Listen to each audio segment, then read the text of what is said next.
Hey everyone, I've got my hands on the hottest weights for a home gym and for P90X, the Bowflex Selecttech 552s and 1090s. On the left you can see the 552s, which range from 5 to 52 pounds, and on the right the 1090s, which range from 5 to 90 pounds in each hand.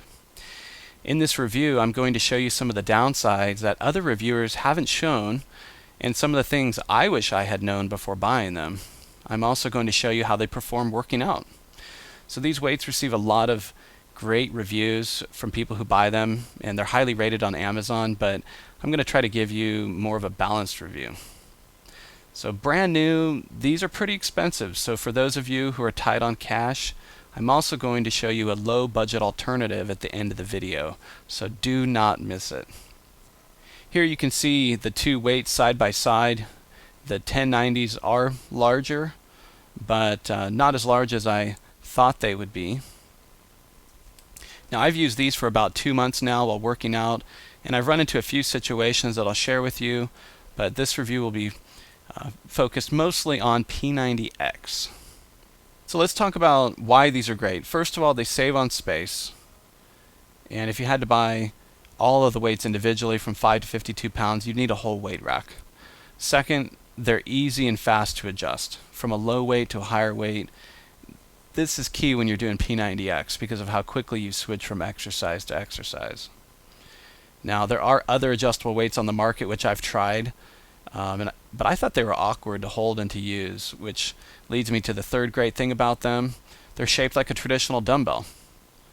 So if you're used to working out at the gym, you'll feel right at home with these. And as you can see, their design is elegant, unlike some of the others on the market. So I like how they slide in and out of the base. Just real easy to use. You can tell that they were designed well. Here I'm holding the 552s and the 1090s side by side, the 1090s being on the left. So what surprised me was that the 1090s were not that much larger than the 552s. They're definitely fitting a lot more weight into a smaller space.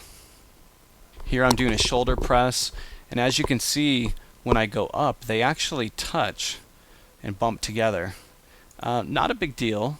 I think you can work around it. But let's take a look at a more traditional curl. No problems really here on this curl. It's a full supination curl where I'm twisting them outwards. No complaints. Here I'm doing another shoulder exercise, and as I'm pulling them up, they're actually bumping together, which almost makes it feel more like a barbell lift. But again, if you keep your arms apart, you can work around it. Not that big of a deal. Let's take a look at the cases. I like the cases. This gray one comes with the 552s. It's reinforced plastic of some sort. And then this black one comes with the 1090s. So pretty similar. So here I'm doing a concentration curl, and you can see that both of them are touching when I come to the top, and sometimes at the bottom as well. Not a big deal, but each bicep isn't really being isolated like it should be. For shoulder shrugs, they work just fine. They're actually not even resting on my legs, and they feel just like a dumbbell that you'd use at a gym. Where I ran into my first big limitation was doing a bench press, which I'll show you here. When you get to the top, they're so wide that you can't actually reach inward to really work the inward part of the pectoral muscle. So you can actually turn them inward, and I'll show you that here as an alternative, as a workaround, to get them closer together and work the inner part of the chest. So the second major drawback to these is you really need the stand to go with them, because if you're bending over to pick them up off the floor all the time, you'll easily hurt your lower back. It happened to me several times when using the 552s, so when I upgraded to the 1090s, I got the stand. Now, the stand is an extra $150. It's a great stand, it's built well, but the extra cost on top of it is a sizable investment. Here I just want to point out the different grips on the 552s and the 1090s. The 552 has that grip with the black rubber piece, and it's actually round. I love the grip on the 552. The 1090's grip is actually square, and it's rough. It has some texture to it, which I guess I assume they made it that way so that it doesn't slip out of your hand, but you can't really hold it barehanded. It digs into your hand quite a bit and can be painful. So one of the drawbacks to the 1090s specifically is you probably need a set of workout gloves, which will protect the skin. But the handle on the 552s is excellent. In summary, let's take a look at the pros. First of all, they save a lot of space.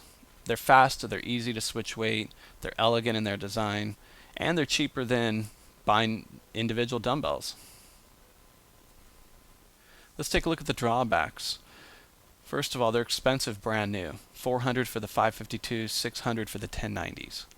I think they require a stand, which adds more cost. They're wide in their design, and the 1090's grip is rough, so you most likely need gloves. So my conclusion, the wide doesn't really hold you back. A few adjustments make them perfectly fine for P90X. At full price, they are recommended, but there are cheaper alternatives. If you can get them used or on sale, I think they're a must-have. I'm happy with my purchase. I use them all the time in P90X. They've been pretty great with the few drawbacks, but overall, I'd buy them again. So thanks for watching the review, and as promised, I am including a low-cost alternative. So enjoy. Thanks. Hey babe, I think I've outgrown my adjustable weight set. Why don't you try those new Bowflex? I hear they're great. Well, I've got another idea.